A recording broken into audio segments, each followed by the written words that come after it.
you're looking at right now is a part of a hallway that extended further beyond this. That was opened in 1964. And this hallway housed Red Deer College. And it stayed here until 1968. And it's important in terms of Thurber's history. But before I get to that, I'd like to talk a little bit about what happened here in 1947.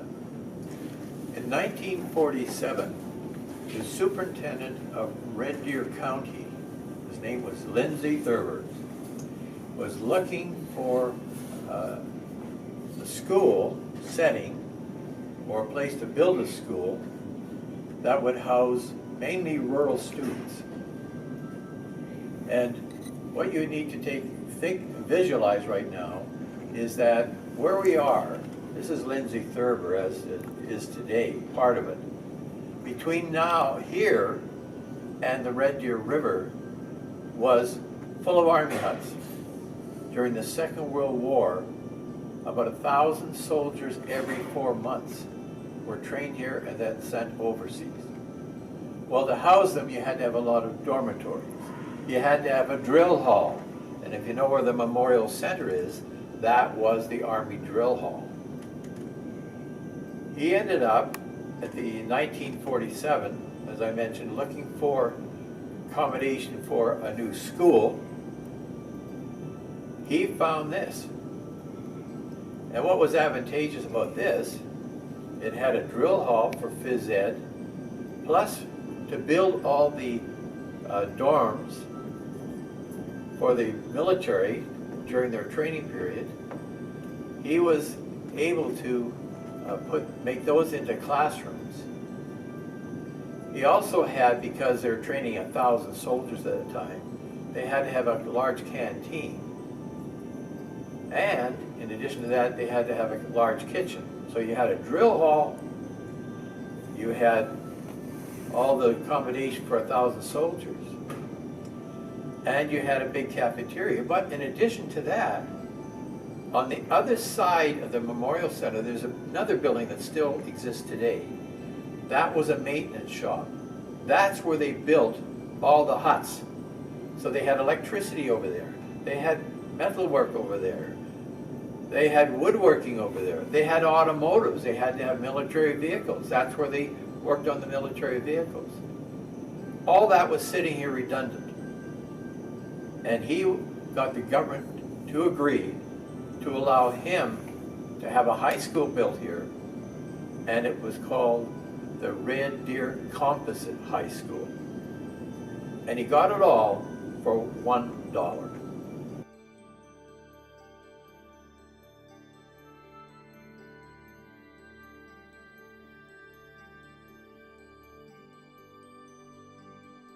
When they opened the school in 1947, it was mainly farm kids that were here. In fact, in 1947, the school population in this Lindsay Thurber, it was called, that time called the Red Deer School, was 400. 260 of those lived in the dorms. So they were all farm kids. So the majority of the students, when this opened up in 1947, were rural students. Some of them, obviously, coming from the farms, needed to work with their parents, particularly during harvest time. And so they came back to school after the harvest is over. Well, they had already missed maybe a month, month and a half, 2 months of schooling. Well, that's got the school here thinking, maybe we could redesign our program under, instead of a 10-month facility or a semester facility, why not a trimester? We would break the school year up into 3 equal parts, and the classes would be long enough that you would meet the government regulations in terms of instructional time. And then when that was over, mid-November, then you'd start new classes. Well, that was a real plus for farm kids. Those who had to be home helping the parents out could now come here and start in November and not really lose any schooling at all. Because a lot of those students that missed the first month and a half, 2 months, obviously they had trouble completing the course properly, and many of them dropped out. So that became a real plus for the farm kids, but it also attracted a number of students from outside of this area. They ended up having some students coming from Milk River. They had them coming from Rocky Mountain House, from the far north. They even had some students in here from Whitehorse. And it was because you had dorms and you had a trimester. What you're looking at here is what we call Memorial Wall. And there's quite a bit of history behind this, and I'll give that to you because this is an important site, not only for the school, but it's an important site for Red Deer itself. It is designated as one of these sites in terms of remembrance. The very beginning of this goes back to the First World War, and this is a list of all the soldiers that were killed that graduated from the Red Deer Composite High School. That's what it was called back in those early days. This is a plaque with the names of all the people that were killed during the Second World War. Well, you may ask, well, what about all these pictures? And that's what I'd like to talk about in terms of making this into a memorial wall for Red Deer City also.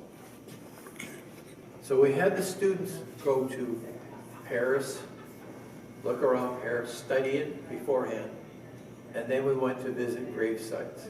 And one of the teachers, Rob Porca, got the archives in Ottawa to give us the names, pictures, and grave sites, descriptors of all these students. And for the next 13 years, we went and visited one of the grave sites. And on that grave site, we had a picture. You can see the picture of the soldiers. And we ended up putting a special plaque commemorating that event, along with a picture of the actual soldiers. Some of the best shops that you'll find in any vocational school in Alberta are here. Back in 1963, the Prime Minister of Canada was John Diefenbaker. He put a lot of money forward to encourage school districts to build vocational schools, and that's what happened here. So this, now, Lindsay Thurber has some of the widest range of programs of any high school in Alberta. And I know that as a fact because one year, about 1998, the provincial government was taking a look at all the different courses that were being taught in high school, and they declared Lindsay Thurber had the widest range of program offerings of any high school in the province.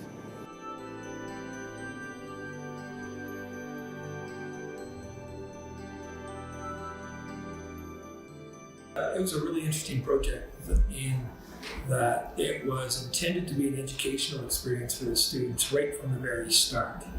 That we kept the existing school operational until the very end so the students could experience the construction of it. But not only did they see the construction, we got involved with the school from the very start and created a student design committee where we met with them on several different occasions at the school, as well as brought them into our office to teach them what an architect actually does. Most of them didn't have a clue, and so we really educated them on how you design a building such as a school, what goes into it, what are the important elements. Then throughout that process, as we took the evolution of the school designs going through, we got the students involved to provide some input. Of course, it was directed input into there. We didn't give them a blank piece of paper, but we allowed them some thoughts and quite a bit of input on to how the school goes in. And so it was quite successful, from looking at mechanical systems to electrical systems.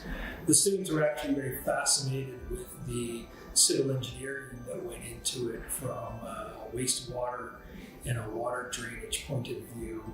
We worked with them quite extensively on the interior color selections, the space planning, handicap accessibility. One of the key challenges that we actually had with working with the students at the very start was getting them to think big. Give us the ideas to what you would like to see in a school, how it would work.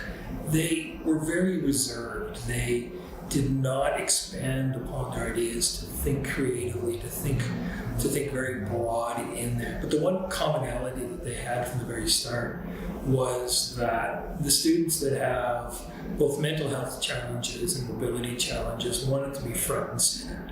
So when we were working with our designers on our site plans and our overall building spaces, then taking them back to the students always looked at it, how do we make sure that a student in a wheelchair feels as important as any other student in the school goes. So we did such things with the assistance of the students as putting the elevator right in the front.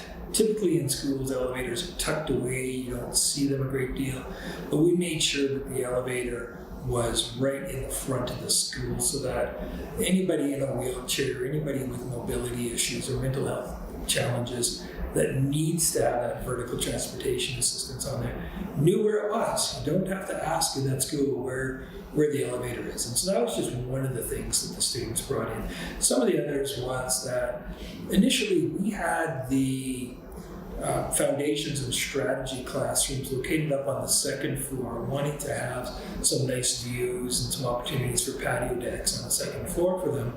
But instead the students said, we need to bring those down to the ground floor so it's easier for those kids. Easier for the parents to come in and see their children as they're there, easier for the kids to come in the morning, to get out in the afternoon, to also get out in the case of an emergency. So with the support of the school board and the students' recommendations working with us, our designers went back to the table and found ways that we could bring those very important classrooms down to the main floor. They wanted to have an outdoor space that these kids could go out to, they could do experiments, they could just have their time out there where they're not being pressured by any of the other students, they're not feeling like they're not the same as the other kids. And so we designed a secure space outside that they've now turned into some wonderful activity areas such as growing gardens, vegetables and things like this in that area. And so that's become a really important aspect of the school that is not only designed for this particular sector of the student population, but it's also controlled and managed by them. So remember when we went to the feeder schools to West Park Middle School, so we could get some input in for the future generations moving in here, that we spoke with the grade 6s, the grade 5, the grade 4s, and even down to the grade 3 students at West Park Elementary School, Maddie McCullough, and just the ideas that they brought into the school. Do you remember that? I do, and thinking that those students that were not even in grade 3 would be probably the first grade of class of grade 6s going into the new school, and making sure that some of their ideas and wants for school would be implemented into the design of the project. Yeah, it has some great ideas that we did end up developing into the project, I remember. And overall, there was just some great thought and some great leadership exhibited by these students. They were nervous when we first went down. Yeah. There's these architects coming in and speaking to them. Yeah. I remember how nervous they were. But then once they got talking, then we almost couldn't shut them up. We just kept on going, coming with ideas. We want this, we want that. But it was all about creating a universal environment.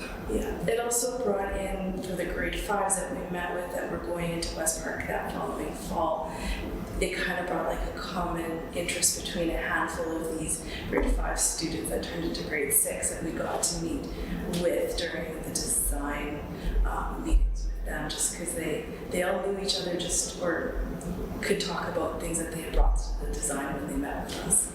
Yeah, that was kind of interesting, taking when we were doing the final tours and some of the public tours that you and I have certainly given a lot over the years of West Park. But having those students come up and coming up to us and saying, "Oh, Mr. Perry, do you remember when you were speaking to me at Maddie McCullough? Yeah. And we gave you those ideas, and then I would take them around and show them, yeah, actually, your idea we used here. We implemented that here." That was pretty exciting. It was very exciting. The Alberta Sport Hall of Fame, of course, has got a pretty long history. It began back in the late 50s, 57, 58, and in those early years, the Alberta Sport Hall of Fame was under the auspices of Sport Alberta, and eventually, as time went on, it became operated by a society. I believe Dr. Herb McLaughlin and Jerry Glassford were integrally involved, in Gene Leipert, and so the Hall of Fame began its history as an organization whose purpose was to honor sportsmen and sportswomen from across the province, and to recognize that it's important that artifacts of a sport history were maintained. And it was really felt and urged that in order to provide the real stature that this hall should have, there should be a permanent home developed for it.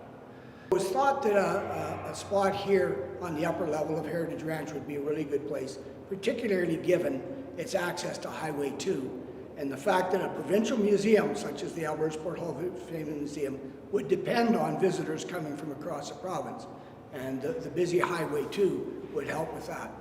At the end of the day, it was felt that this would be the best place for both the permanent home for the city, for the Alberta Sport Hall of Fame Museum, and to attract tourism to the city of Red Deer. One of the key components behind our conversations in the early days was making sure that the Alberta Sport Hall of Fame and Museum, as you agree, remained contemporary. That it was something that we could use in order to advance not only tourism, but also tell the story of Alberta. And by telling the story of Albertans and telling the story of their journey, we could tell the story of Alberta, and not only that, give a window to our present and a window to our future, because that's what the past does. That's what history does. It provides us with that window. We had to make sure that in the early days that the concept was to develop partnerships with the province, and partnerships would include all sorts of avenues. We wanted to make sure the provincial sport organizations were involved in telling their stories. So that's why there's a Hockey Alberta component to it. We wanted to make sure that there was important partnerships with other components. Cultural and Indigenous were part of that partnership. So the Alberta Sport Hall of Fame Museum, I'm quite sure as we evolved, made sure that it was the type of inclusive type of an organization that included all aspects of sport within the province. The Alberta Games movement, I would say, has been a significant movement for the Alberta Sport Hall of Fame Museum. It's followed that. Our recent Canada Games experience here in Red Deer has really brought a lot of focus to the Hall of Fame insofar as we've been able to focus on the developing athlete as to where they are now and where can they be in the future. So that's part of the Hall of Fame's focus as well. I would really encourage people to come up here and see what is here. I guess the mandate and the mission of the Alberta Sport Hall of Fame is really to present a living history of the province of Alberta. And there are people here who have a story to tell that talk about the cultural values of our province and the evolution of our province. For the purposes of making sure that people are aware that when we're making decisions in the present and the future, they have a foundation. The foundation is strong and the foundation is valid. And so the Alberta Sport Hall of Fame and Museum should be a place where people can come and get an understanding of that.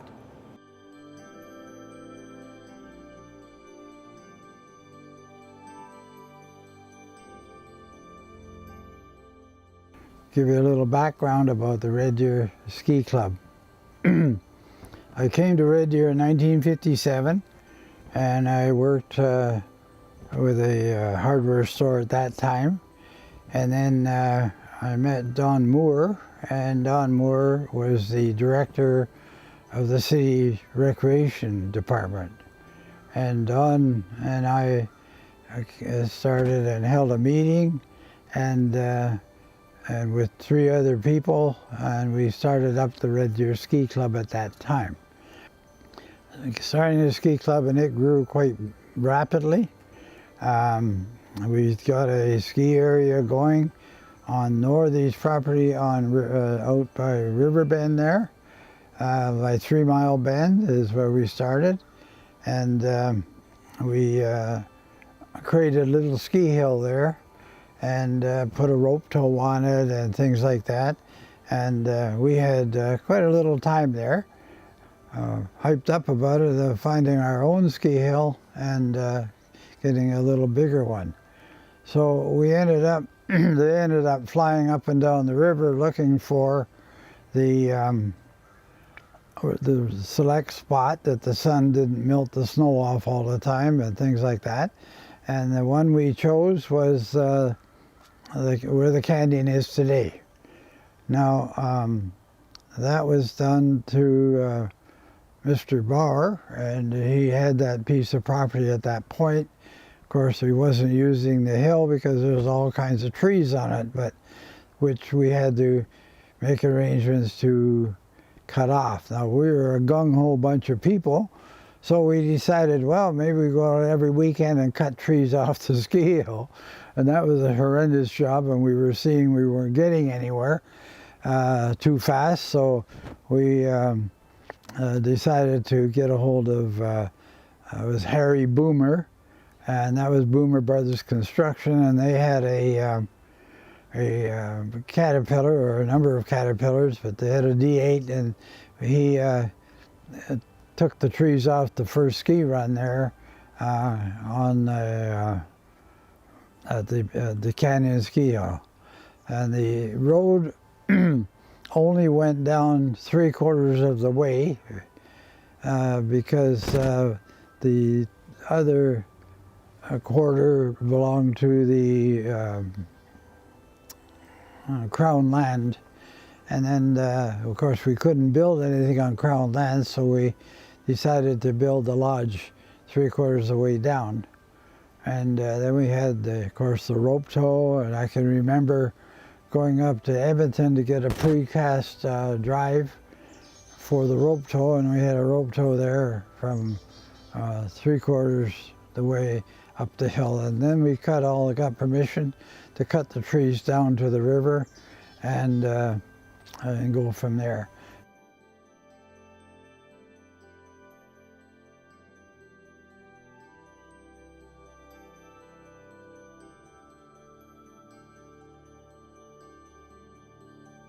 A company formed, and they bought the ski club out, and they had at that point now owned the ski hill.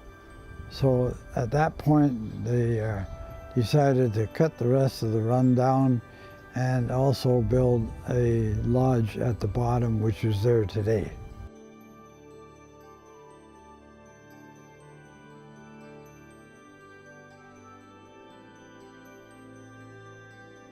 Question how this all got started. So we took it over in June 1st of 2010, and you know, I'm not entirely sure why we decided to do all this. Over the years now, making subtle improvements, making things more efficient, being able to improve our infrastructure for snowmaking. So on a season like such as this, where it's extremely mild, we're still able to produce enough snow for people to come ski on, and not be surprised. Like, we have tons of snow out here despite the fact it's been so mild. Exactly, yeah. A lot of the changes people don't see. A lot of it is underground. And it's the stuff that people don't see that allows us to operate with top-of-the-line snowmaking equipment, top-of-the-line grooming equipment. So it really is the old canyon in some ways, but in many ways, you know, everything is new and allows for really essentially world-class hill conditions with world-class technology. You know, it feels to me that canyon can really become something special, that you're not going to have to drive 2 or 3 hours to get to a mountain destination. when you can have kind of that experience here. Whereas the drive to the mountains are expensive, and you know we can offer a similar experience just minutes from your door. You know, as we all know, the Alpine Coaster is the only one in Alberta. There are some in BC, but that is kind of the major attraction. Our summer tubing slide, I believe, is 350 feet long. 375. 375 feet long, so it is the longest summer tubing slide in Western Canada. And now with this Canyon Adventure Park planned for summer 2024, we're excited to bring new, exciting activities for not only the Red Deer and Central Alberta community, but also for people all over Alberta to enjoy, you know, the best that tourism has to offer close to home.